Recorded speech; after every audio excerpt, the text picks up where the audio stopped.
I just remember this weight. It's like, you can't be in the Navy anymore. We need to process you out. And it's just kind of, your head fades out and it kind of turns into like, Snoopy's, Linus's teachers, Charlie Brown's teacher. And it's like, wah, wah, wah, wah, wah. And it's just like words happening. And you just kind of drift out of your body. And it's just like, you're watching the situation devolve. Welcome to Veteran CEO Magazine, where veterans lead the way. I'm Jay Hernandez, and today my guest is Tony Taravainen.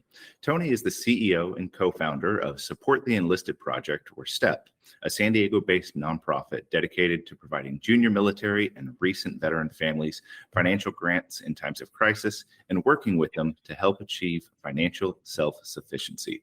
Before founding STEP, Tony was a nuclear planner and estimator for nuclear reactors and power plants on submarines while in the Navy. And he's also held several leadership and advisory roles, including as an adjunct professor at the University of San Diego Noss School of Business. Tony, thank you so much for joining us today. Really happy to be here with you today, Jonathan, to share. So, Tony, every single episode of VCEO starts the same way. I ask my guests to please describe their transition from military to civilian life in 6 words or fewer, or as close as you can get to that. Yeah, so my transition happened in 1995, and it was a medical retirement. And I would say that it was a slow motion train wreck that I was just a spectator for. When we talk about transition, that sounds like there was a lot to happen for your train wreck. And I'm curious, if you're willing, can you kind of talk about what that train wreck was like? What did you go through? Yeah, it was definitely a challenging time. I think before relevant to the story is before my service, I was also a military kid. So my dad was career Air Force. So my entire childhood was moving around the world, living on these giant Air Force bases. And I very much adopted this military mentality. And he finally retired. And somehow my friends got me into college.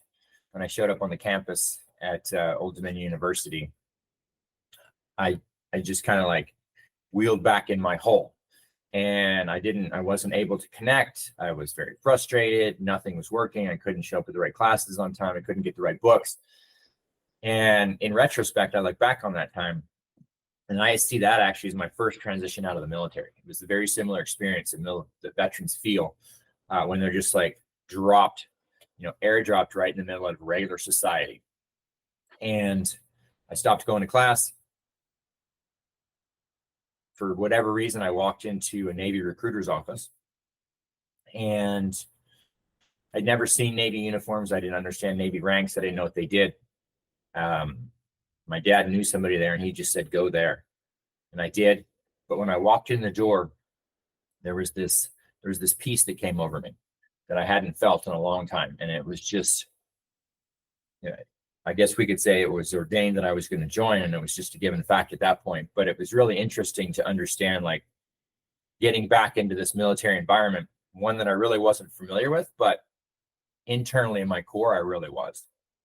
And then they said, "What do you want to do?" And I asked to see a catalog, and they're like, "Okay." And I got to E, I saw they had electricians, and I said, "Well, I'm an electrician. I'll do that." And that was it. So I joined the military, got into the nuclear power field, got on submarines, and it was a great time. I could just get back to work, and it was very much like my childhood.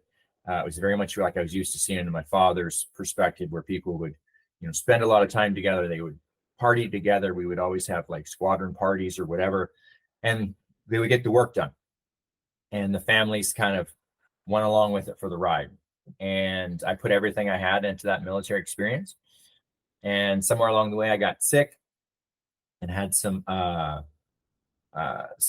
internal medical issues that kind of persisted over the years, and they were never diagnosed. I would just keep going to the hospital, and they would keep giving me aspirin and tell me to go back to class or go back to work. And finally, they figured out what it was. And by then I'd been in for about 7 years, I guess.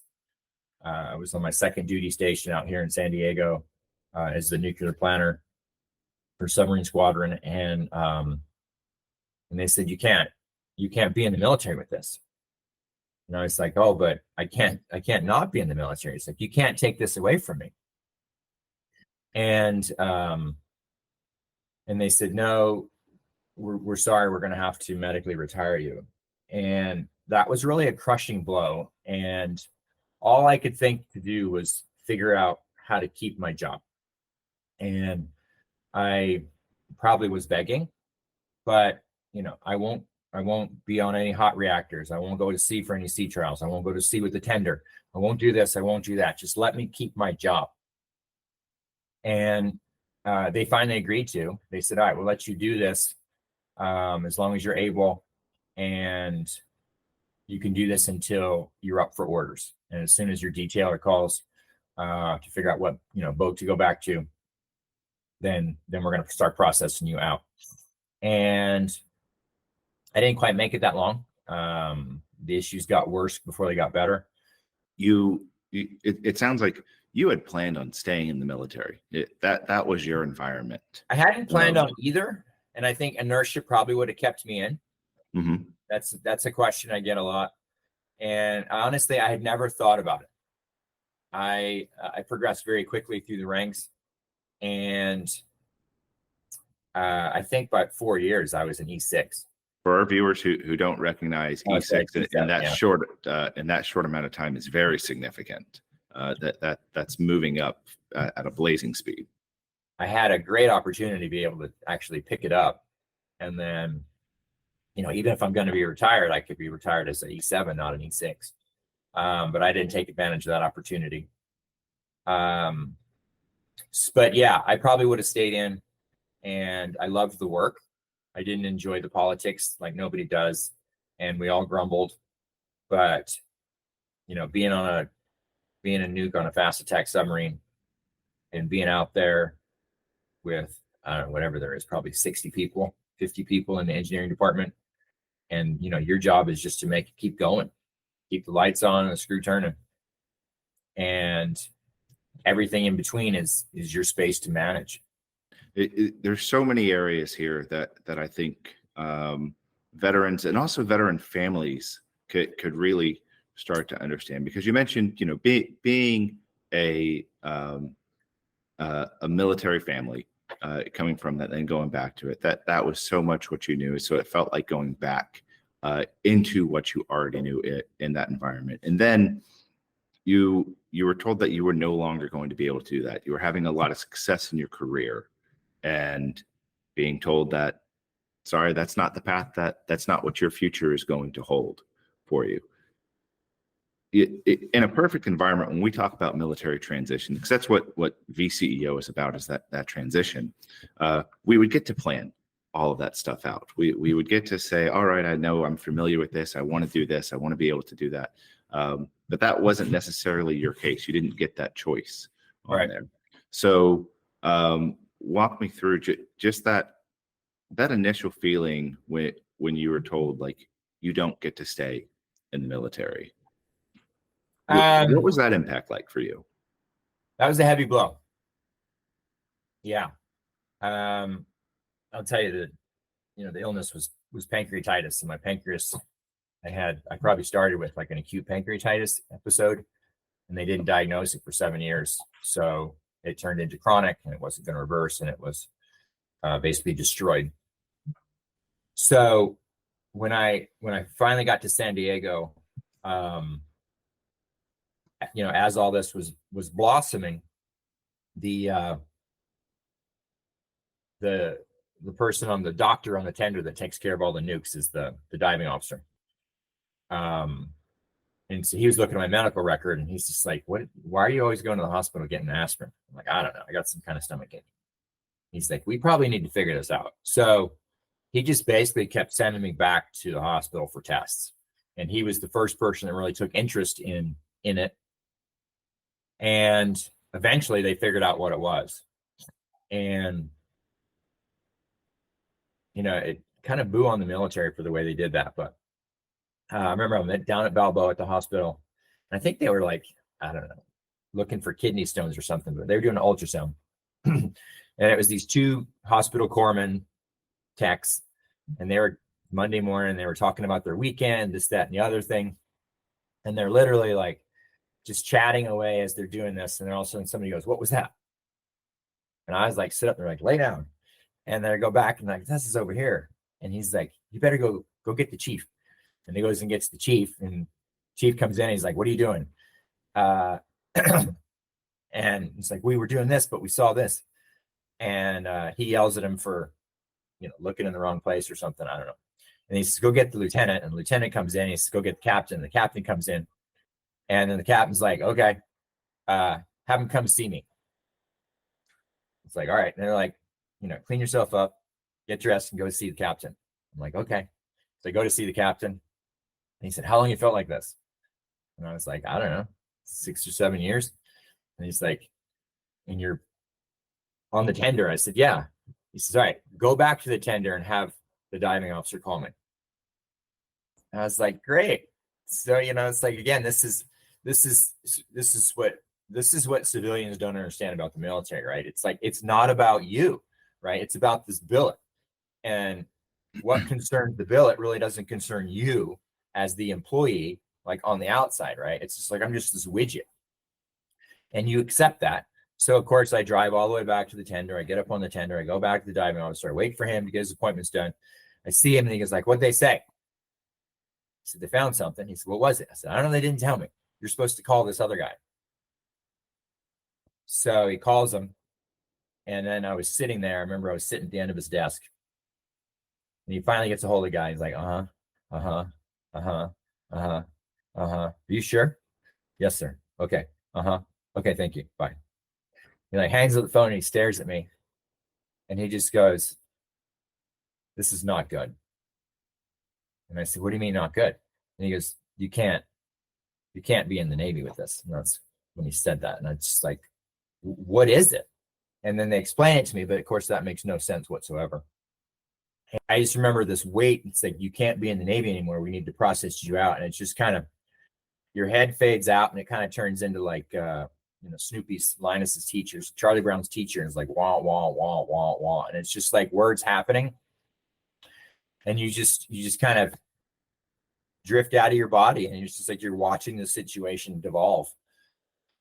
And that's what it felt like. It was just, my life was all just being taken away. And it was just very dramatic. And however I reacted to it probably wasn't the best way, but yeah, it was massive. And all I could think to do was just like, how do I save this situation? And that was where I really started to kind of beg.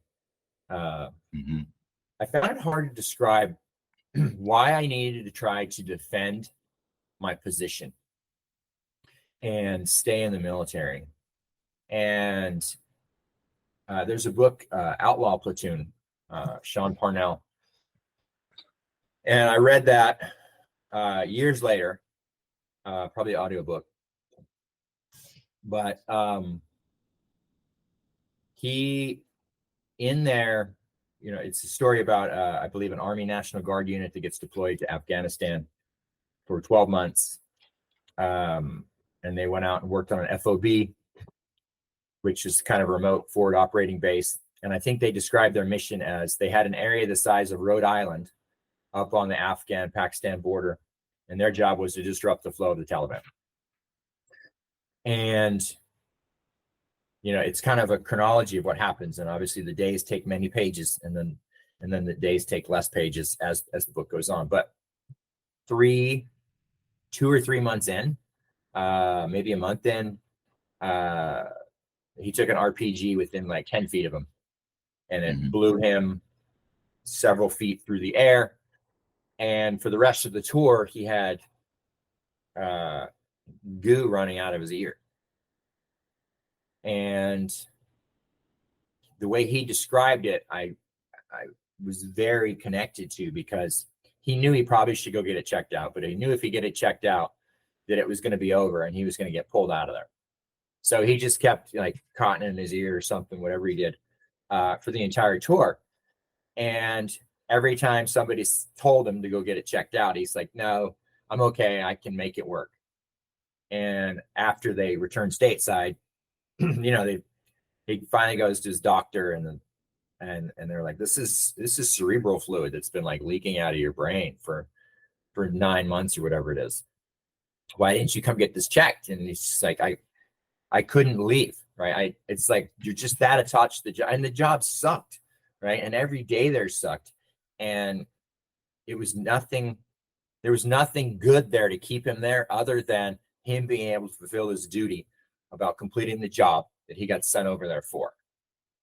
And I mean, that's like, I don't remember a lot for some reason of the books I read, but it's like, that just stuck with me because that was the same thing I was feeling. It's like, you can't take this away from me. And a lot of our military folks feel that way. There's at STEP, we're getting a lot of attention from the mental health folks, right? Chronic financial stress is debilitating to the mind, body, and soul, and it's the leading catalyst for suicides. So how can we work with, improving people's financial wellness to reduce suicides is a question we're trying to answer right now with the VA and DOD. And I'm getting invites to these conventions, and I just went to the VA DOD convention. They had a great speaker up there. It wasn't even that. I think it was Calvet. But anyway, he got up there and talked about this issue with transitioning and why people get out of the military have a hard time adapting. And I don't know if I'm getting ahead in our interview here.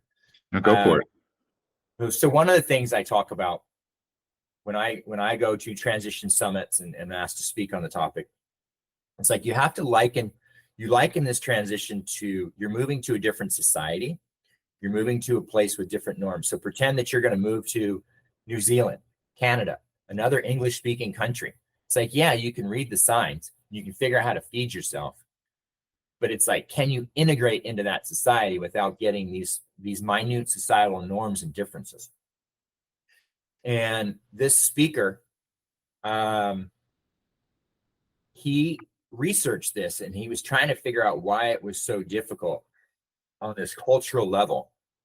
And then people are always kind of missing this time in the military. And he actually likened it to, I know I can't think of the words, phantom limb syndrome.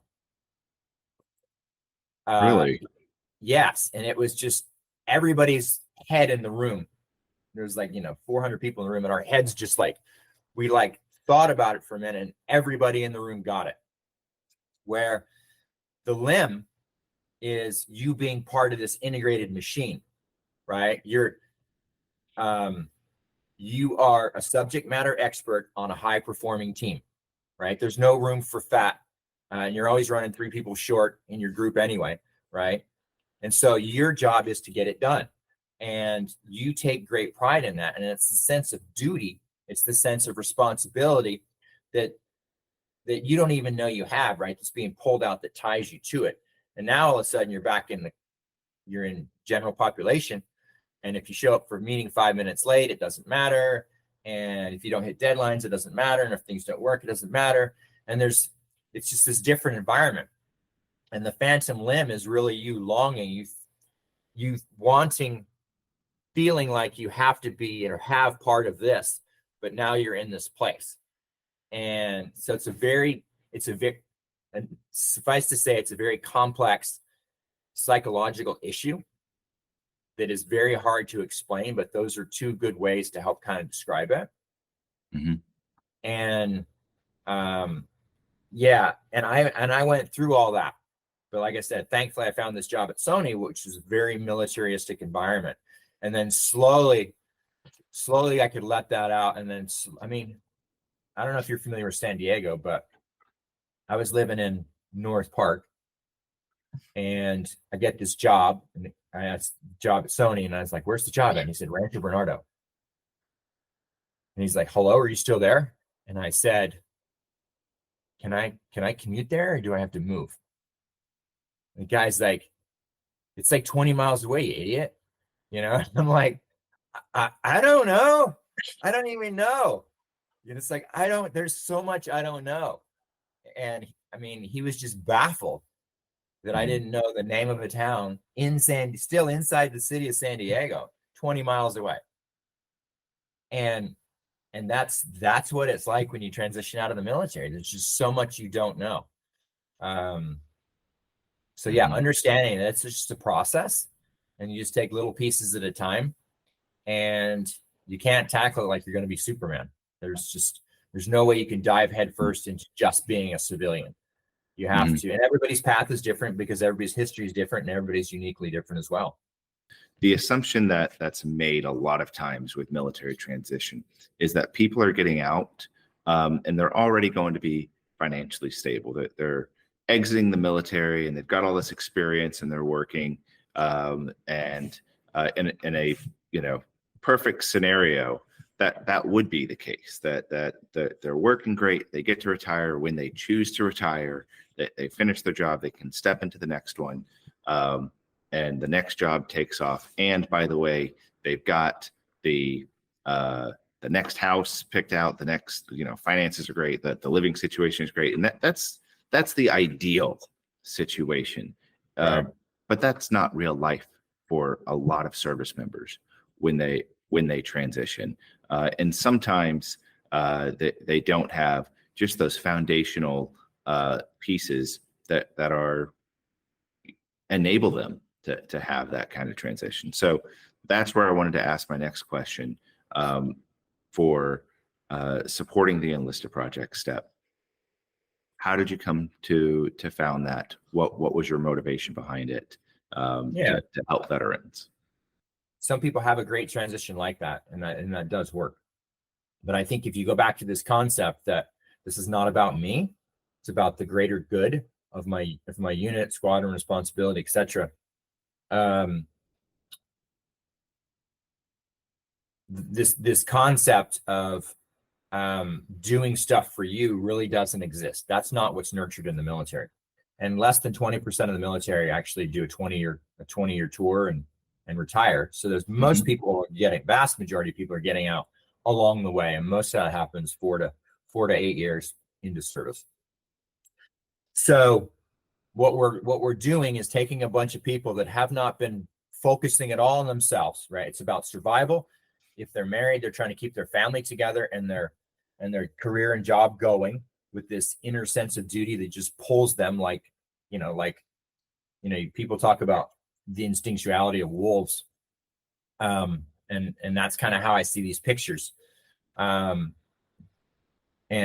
this is the leaders in that wolf pack. They're keeping their families together, but they're going out every day doing jobs for the greater pack. And if they die doing it or whatever, it's like whatever that becomes their role. So they're giving up so much to be able to do that. And then what you're going to say to them is, okay, now prep for getting out. Well, you've never prepped them to prep for themselves. So this is a transition.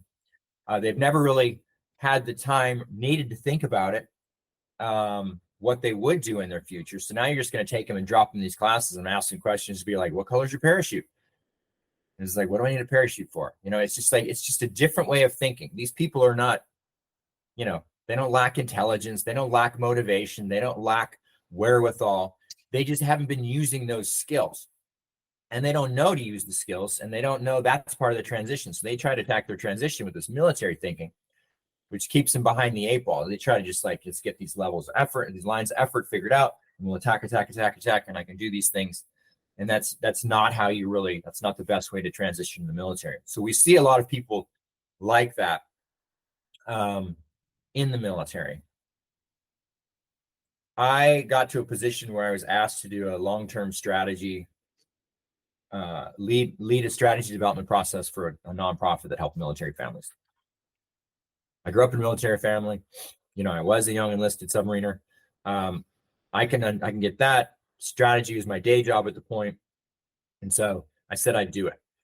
And I learned about the nonprofit model. I led this, nonprofit through the exercise. And then I stayed and helped them get their action plans together. And then they asked me to join their board of directors. And I went to my first board meeting, And they just started talking about all this stuff. And I was like, wow, I never really thought about it like from the inside looking out. And I have started 4 or 5 small companies. So I got business. One of my degrees is business management. So I get the business side of it. I got the military side of it. And now it's like the actual technical operations of the nonprofit. So I started going to a lot of these events we were doing. A lot of them were distribution events where we would hand stuff out. And so I know those people standing in line, right? That's me, my brother, sister, my friends, my parents. I get that part. And then we're like kind of handing this stuff out. And one of the things we did hand out was money to people that couldn't pay their bills too. And it was kind of the thing we talked about the most, but did the least. And none of this stuff had any kind of ROI. And it's like, how are we measuring success in this? Like how much stuff, we dump out on the street and give to people. And then why are these rules about managing the people? It seems like the priority is on emptying the truck versus giving the people what they need. And I didn't kind of like that culture. I didn't like the lack of metrics. And then the real question is like, great, how are we helping these people? If we're here to help these people, what does help look like? Are we helping them survive? Are we helping them thrive? And it's like, let's do something so they don't need to come back in this line. It's like, how are we moving the needle? And that was really the impetus for STEP. I was given an opportunity to create STEP. And I took that idea of, we handed out money to help people pay their bills, but like, how do I maximize the ROI on that action, right? How do I make it better for them, for me, and this team that was following me, and for the donor that gave us the money, right? And the answer quickly became, well, make it matter, right? And how do you make it matter?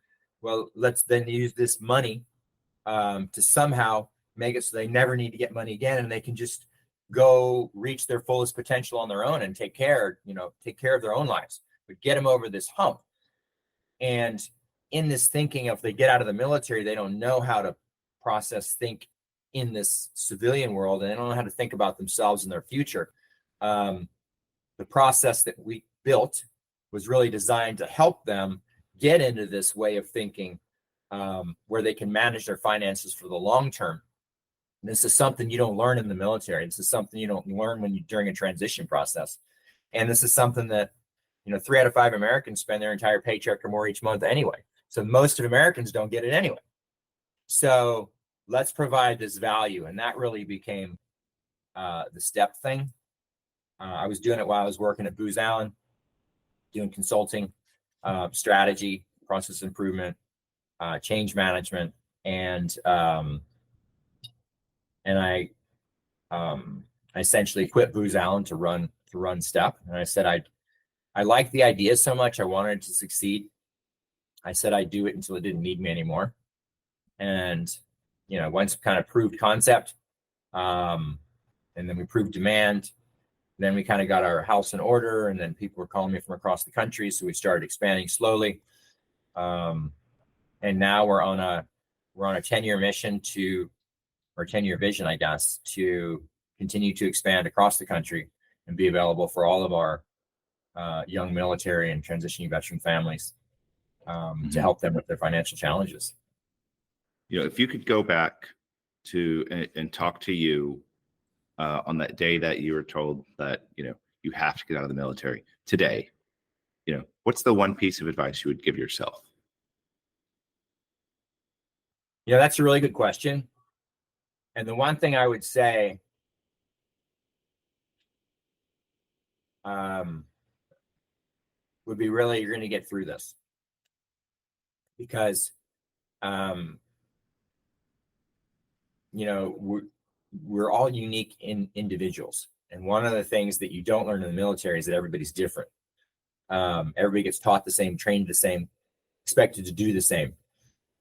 As you kind of go up in your leadership, you realize that some people need a little more of this and some people need a little more of that. Some people are hotter runners than others. They need more development. Some people do better in the books and some people do better with their hands. That's about all you get, right? As I've gone through with my education, various leadership you start to see people, they're more complex puzzles. And what the veterans need to know is they all got a unique experience in the military. They had a unique experience before the military.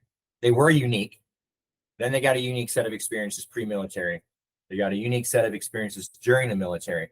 So getting out, they're not just like every other veteran, right? They have their story, their experiences, their strengths, their weaknesses. Now, as they go forward in their life, there's various things they can do, not just, if you were a truck mechanic in the Army, you can't just be a truck mechanic on the outside. And it's okay not to know. I think life is more about this journey and this path, right? And as you pick up these prizes, trinkets, experiences, education along the way, you be able to create these different paths. And when I was standing there as a young board member for that first nonprofit, and I said, I understand who's standing in line. It's like, I get those people. That was me for my first 26 years. Inherently, culturally, I get it. I know what they're thinking in their head because I was thinking it, right? But in the 18 years between those two times, I had become a very highly educated, very highly experienced entrepreneur and problem solver. So really, at that point, I was like uniquely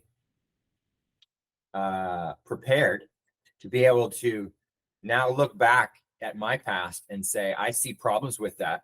Oh, and look, I've developed all these skills to solve problems, right? How can I use these skills to go back here? I never thought I'd be in a nonprofit space. I never saw myself as a social warrior or any of this other stuff. It just seemed like, wow. And I had a great job.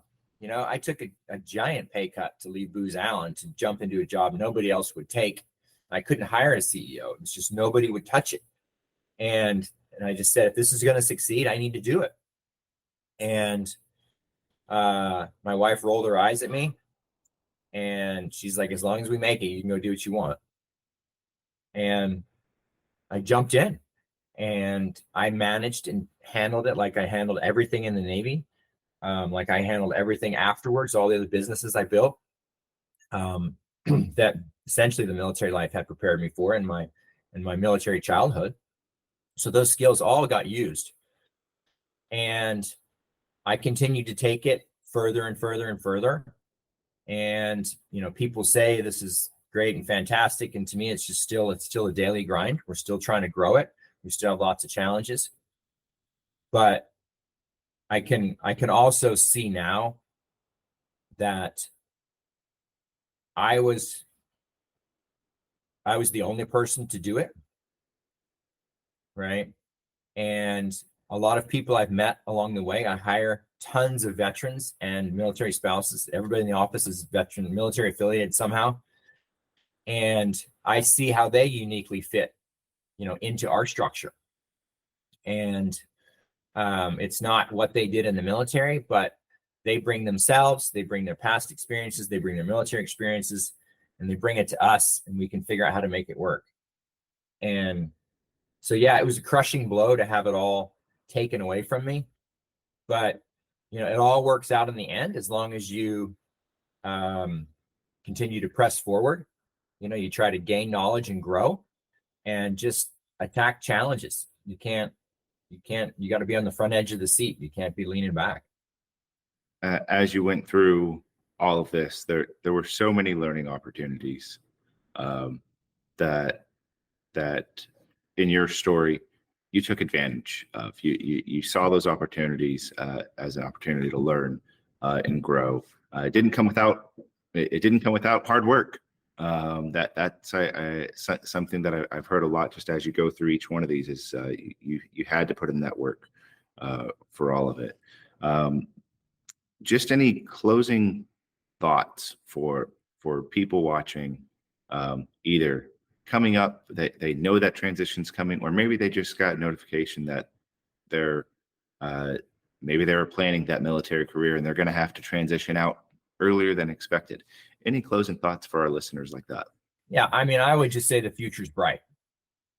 our society, our companies, our communities, they need people like you, right? Based in values, determined, people that have accomplished something. That those are all lacking qualities out there in our communities, in our schools, in our churches, and in our workplaces. And you don't have to wear this veteran thing on your sleeve. It's baked into you at varying degrees for everybody. But what you bring to the table is a needed skill set and needed experiences. And it's not, you can't look at it like there's no hope for me and there's no place for me out there. It's like, oh my gosh, there's a void waiting for you to fill it, right? You just need to get out there and find it. And, a lot of people push veterans to, figure out what they want to be when they grow up and go do it, and don't waste your time doing a bunch of things along the way. And that's not really the case. You have the sense of duty now to yourself and your family, and that's the one you need to assume. You need to give everybody their fair shake and, honor and respect the time, but you can move from job to job. You can, as I think probably less than 10% of the people that get out of the military, the first job they get, they knew it existed when they got out of the military. I think 9 out of 10 people get a job, their first job, they didn't even know that job existed. It's like, you don't know what is even nearly within the realm of possibility to be able to do when you get out. And high schoolers probably feel this way too. High schoolers think they can only be 3 things when they grow up, a doctor, an engineer, or a business person or something. It's like, there's so much in between. So just get out there, get a job that you can be proud of, that meets your needs, work on it honestly, give it a fair shake. And as you get out there, you start to build these networks, and everybody cringes when they hear the network word, but it's not about getting more friends on Facebook, right? It's about getting around people that have been different places than you and understanding their perspectives, what they know, and then meeting their friends. And you're growing your community, not just your followers. And as you start to grow into this new area and this new environment, you're going to learn so much more. You're going to find out about other opportunities. You're going to find out about potential passion areas or not, and then kind of shift tack. But yeah, so there's hope out there. The community needs you, workplace needs you, and the networks out there can help you get there. Well, Tony, I just want to thank you one more time for taking the time to join us here on Veteran CEO Magazine. Thank you. Really happy to be here to share, Jonathan. This is Veteran CEO Magazine, where veterans lead the way.